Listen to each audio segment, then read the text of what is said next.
Welcome to the Manna at the Tap, a podcast of Tapestry Ministries. It is Friday, January the 10th, 2025. The podcast is a daily Bible reading from the Revised Common Lectionary. The Tapestry community calls the reading the Manna we explore together. It is the spiritual nourishment our souls crave and the sustenance we need to mature our spiritual growth. I'm Gloria, a fellow traveler with you on a spiritual journey, and together we can share insights and interpretations from the daily biblical lectionary reading, which will enrich our spiritual lives. The lectionary reading is from the New Testament letter of First Corinthians, written to a newly formed community of believers living in Corinth.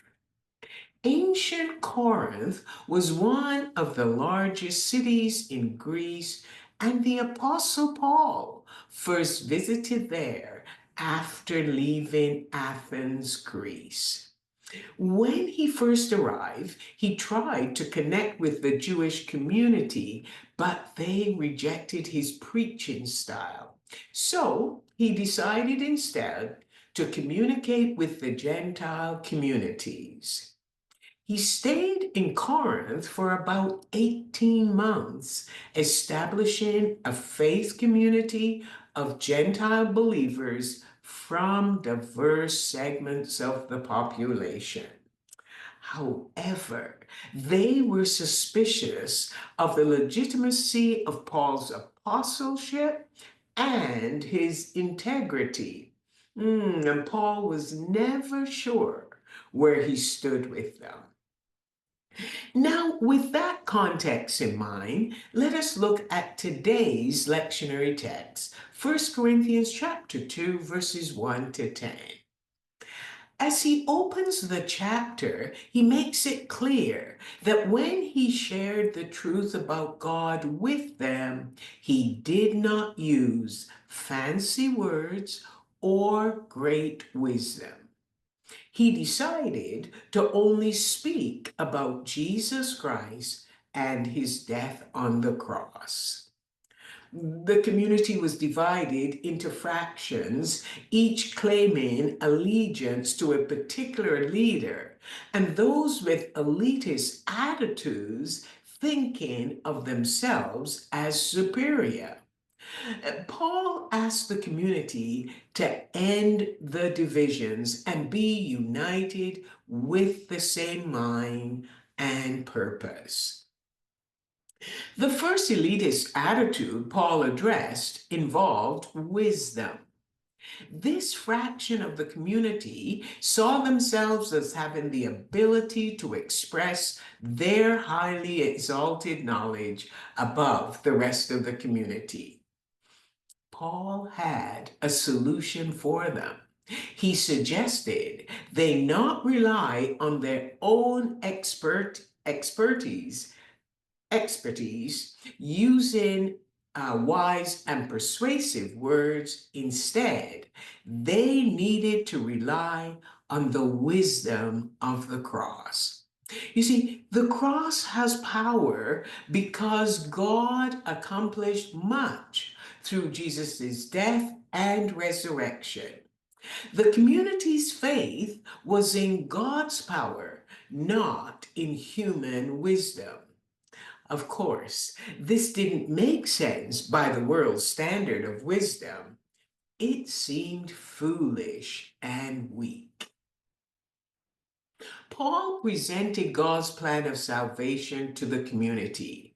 At the core of salvation is the death, resurrection, and the return of Jesus at some time.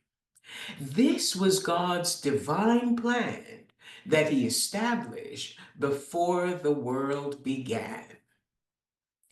God's divine plan of salvation is not understood by the standards of the world, of the rulers of this world and their wisdom, because they judged Jesus to be weak and an enemy of Rome. And so they crucified him completely unaware of God's plan. Paul said, otherwise they would not have killed him. Those in the community who thought of themselves as superior were using the same standards and values of human wisdom, which encompassed violence, and to judge others tearing apart the fabric of unity in the community. Paul suggested that they open themselves to God's hidden plan revealed through God's Spirit. And here is the plan. Christ crucified is the core of God's saving plan for humanity. This is the heart of the gospel. This is God's divine wisdom. And Paul sums up the motive behind God's wisdom. It has always been to provide a way to bring humanity back into a relationship with the divine family. Paul would then quote the words of the Old Testament writer Isaiah to help the people see that no eye has seen, ear has heard, or human heart has imagined what God has prepared for those who love him. It is only through God's Spirit that one can know God's plan of salvation and understand God's wisdom.